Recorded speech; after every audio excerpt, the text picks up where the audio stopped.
Interesting news yesterday, Calvin Ridley is suspended for the entirety of the 2022 NFL season. Now, what did Calvin Ridley do, you may ask? What horrific thing did he do that could be such a punishment? Well, he was caught gambling on football games during his leave of absence last year. Now, I'm not gonna lie, I know that's against the rules. I can see why they wouldn't want it, but it was announced that he was not using any inside information. He was not participating in the games. He was not with the team. He did it from his phone in a different state. He was just betting on the game. If you're asking me, I think that punishment is absolutely ridiculous. Dude, there is so much worse players out there right now. There are child, women-beating players out there who've only had to serve a fraction of that punishment for doing something far worse. Calvin Ridley didn't put anybody in danger. He wasn't doing drugs. He wasn't doing steroids. He didn't possess an illegal firearm. He threw, what, $1,500 on his own team because he couldn't play with them? I mean, if you gotta punish him 4 games, do not take a year from him, dude. You're about to ruin his career.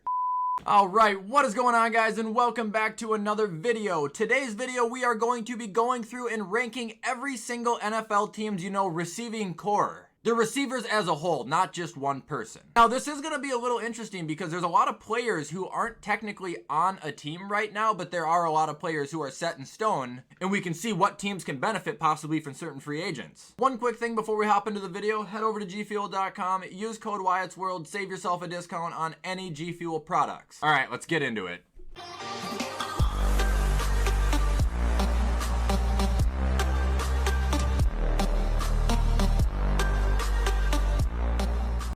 Okay, so I have the tier list set up just a little bit differently. We're going to be grading it school style, I call it. The teams with the best receivers are going to get an A. Teams with good receivers are going to get a B. Teams with receivers who, can get the job done are going to get a C. Teams that aren't completely horrible but definitely fall below par are going to get a D. And the fucking bad teams are going to get an F. Pretty hard to get that confused, right? Alright, so first off, we got the Tennessee Titans. They are probably going to be a solid C for me. We see what they can do when A.J. Brown's there, but he is it, man. I'm sorry, it sounds mean, but Julio's kind of irrelevant now, and I'm going to be real honest. I'm probably going to make someone mad here. Off the top of my head, I don't think I can name another receiver on that roster. Moving on, we've got the Dolphins. Not counting Mike Gesicki, I'm going to give him a C as well. I like Jalen Waddle a lot. Devontae Parker, for his position he was drafted in, is certainly a bust. Will Fuller, I don't think is currently there, and Preston Williams is meh. Following the Dolphins, we've got the Jets. Let's think before I place them. Corey Davis, Denzel Mims, Braxton Berrios. That's an F. Corey's not terrible, and they can all be good if given opportunity, but that core is a fucking F. That's so bad. I would love to see the Jets fans being like, dude, you really lowballed us. How? Moving on, we've got the Bengals. That's an A. T. Higgins, Tyler Boyd, Jamar Chase. All of them are very, very good receivers. One of the few teams in this league where someone gets hurt, it's really not a big deal because you've got fucking 2 and 3 other guys who are just as capable as the first guy. Not everyone's as good as Jamar, but they are all well above average. Up next, we've got the Browns. F right now, F. They don't have Odell. They're not going to have Jarvis Landry. Peoples-Jones and maybe Rashad Higgins if they still have him. I'm trying to give them a D, but I can't do it. Their receiving core is actually shit. Up next, we've got the Jacksonville Jags. Marvin Jones, Laviska Shenault, DJ Chark. They're not quite a C just because the team can't really get rolling, but they're D. I wouldn't run to that receiving core, but if you're like, hey, you got to pick between them and the Jets, I don't even have to think twice about it. The Jags are so far better than that. Moving on, we've got the Lions. Fuck. Okay, I at least think St. Brown has a future. I think he has a good one. I'm going to give him a D, and it's a very low one, though. It's a fucking D-. But I think St. Brown has more talent in him than either of these two teams' receivers at all. They need help. I want them to get Allen Robinson. Moving on, we've got the Vikings, the hometown crowd. I've actually been thinking very hard about this one, and I'm going to save them for last because I don't know. I'm torn right now, and I've got to think more about it and see where we stand. Up next, we've got the Buccaneers. They're still an A. Without AB, they just franchise tagged Godwin. They've got Mike Evans. They've got power. They've got pop. They unfortunately don't have Brady, but there's no way I'm going to tell you Mike Evans and Chris Godwin is not an A combo. Moving on, we've got the San Francisco 49ers. B, I wanted to say an A, but they don't give Ayuk the time that he deserves. Debo is obviously fucking fantastic. Moving on, we've got the Falcons without Calvin Ridley, without Julio Jones. Kyle Pitts isn't a receiver. Who the fuck do they got? Fucking Russell Gage and Zucchini or whatever his last name is, bro? That is an F. That is below an F. That's an F-.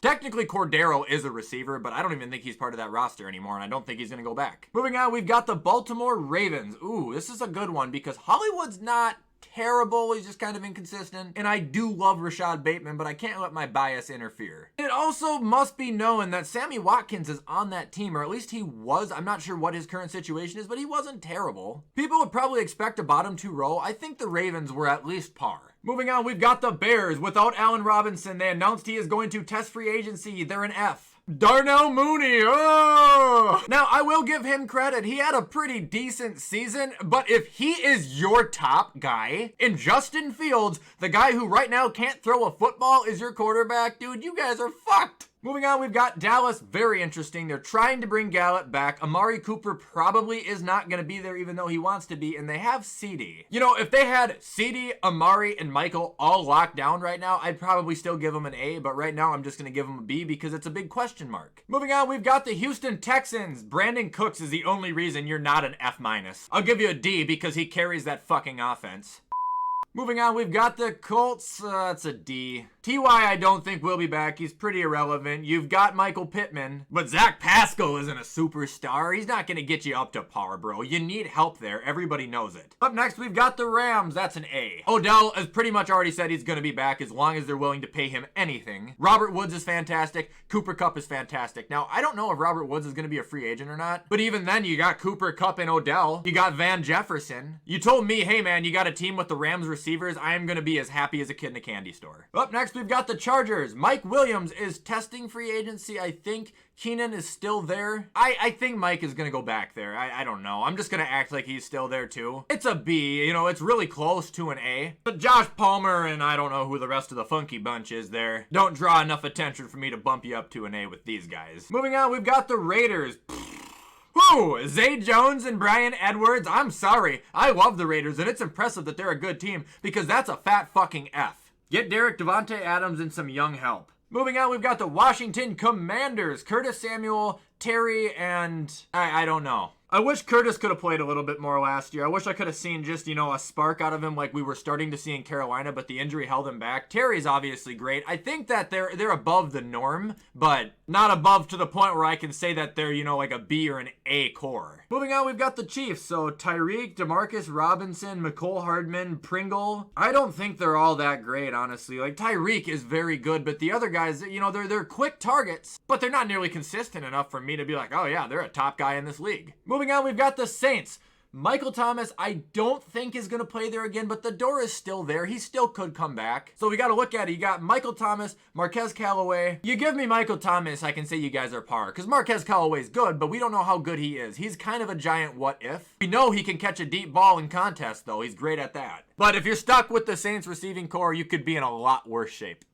Like the Giants. I'm just kidding. Their receiving core, let me talk about it. It's actually not bad. It's just injury, and Daniel Jones fucking sucks. That's the problem there. I actually think the Giants receiving core, this is the nicest thing I'm ever going to say about them, is a C. I would like to give them a B, but you know, their players can't stay healthy enough for me to see it. But I do believe it. Moving on, we've got the Eagles. D. D for Devontae Smith. Well, you got Gigi Ward and Arcega-Whiteside to back him up there. Pathetic. Absolutely pathetic. Moving on, we've got the Steelers. Now, this is going to be a hot take. I know it. Juju, we don't know. I don't think he's coming back. But Claypool and Deontay Johnson, that to me, I don't know why this is being so fucking leggy, but that's a B to me. What works worse, Madden or the tier list maker? But it's a B to me. And the reason I can do it with them and not the Giants is because the Giants' leading receiver, I'm fairly certain, was Kenny Golladay with 500 fucking yards. Okay, Deontay Johnson is a machine. Claypool, he can catch touchdowns. He's a huge physical guy. He's just got to work on his goddamn attitude. Moving on to the Denver Broncos. Low C for me. Jerry Jeudy did not score a single touchdown last year, and he missed a lot of time. Courtland Sutton, I just don't think has had the spotlight to show how good he is. Tim Patrick could be good, but it all comes back to their quarterbacks that they don't have. They could be explosive. They need Aaron Rodgers. Speaking of Aaron Rodgers, we got the Packers. So I'm going to give him a C, and here's why. I'll explain it. With Devontae Adams, I would only give him up to a B. However, even if Devontae Adams stays with the franchise tag, I don't think Rodgers is going to be there. And if Rodgers isn't there, that's going to cause issues with Devontae Adams, and I don't think he's going to be playing. He deserves better than a piece of shit throwing him the ball. Fuck Jordan Love. Moving on, we've got the Carolina Panthers. I want to honestly give them an A. I think that they could be so good. DJ Moore's a freak. Robbie Anderson's really good. Terrence Marshall's a big guy. He has all the potential in the world. Two of the guys have proved it. One of the guys hasn't had a fair shot yet. Nobody really has if you look at their quarterbacks. I would hate to see Kirk Cousins go there, but if he did, it would be electric. Moving on, we've got the Arizona Cardinals. Oh, shit. AJ's washed. Christian Kirk is very hit or miss. D-Hop, if he stays healthy, is one of the best in the game. I'm going to give him a C. That might be a hot take to some people too, but other than D-Hop, I don't think there's a lot to look at. Moving on, we've got the Billies. Oh, man. B? It's a big question mark there with Gabe Davis. Can he be that guy he was in the playoffs? If he can, they're going to be an A. They're going to be the best. Right now, you still have Cole Beasley, who's an excellent slot receiver. He might leave. E-Man, who's probably going to be gone. Isaiah McKenzie, he might be gone. Like I said, a lot of question marks, but right now, the two guys that you do have are absolutely at least very good. Both could be very elite. Moving on, we've got the Seattle Seahawks. A. Lockett, DK, I don't know. They have Swain, I think, is the other guy. He doesn't fucking matter. Those two alone is incredible. You got a huge physical fast guy, and you've got a short, sneaky fast guy. They are dangerous together. They're playing at the same time, and Russ is clicking, or whoever the quarterback is. You're never not going to have someone open. It's fantastic. I would love to have Seattle's receivers, honestly. I just think their lime green jerseys are horrendous, and they should be burned with kerosene. But, hey, that's not just a knock on them, dude. The Timberwolves have the same thing, and I hate it too. Moving on, we've got the New England Patriots. F. Kendrick Bourne, Nelson Aguilar, and N'Keal Harry. Get the fuck out of here. And finally, we're at the Vikings. Jefferson, arguably the best receiver in the league. It can be argued at this point. I'm not going to say he is. I think he's top 2, top 3. Thielen, still really good. He's getting old, but man, his touchdowns are not dropping. And then the new weapon, KJ Osborne. Let's go through this. Would I take their receiving core over anybody in the B column? Yes. Yes. Yes.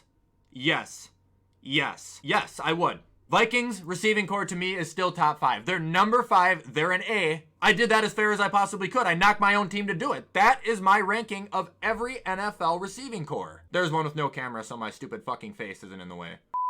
Anyway, guys, that's where we're going to stop for the day. I hope you all enjoyed this video. If you did, you already know what to do. Comment, like, subscribe, turn that bell on. I do my best to post on this channel every single day. If you guys want to check out WyattzWorld Extra or any of my social medias, all that info will be in the description of this video. With everything I just said, I'm going to hop off and get this shit edited so you guys can watch it on time. I hope you all have a fantastic rest of your day, and as always, I will see you in the next video.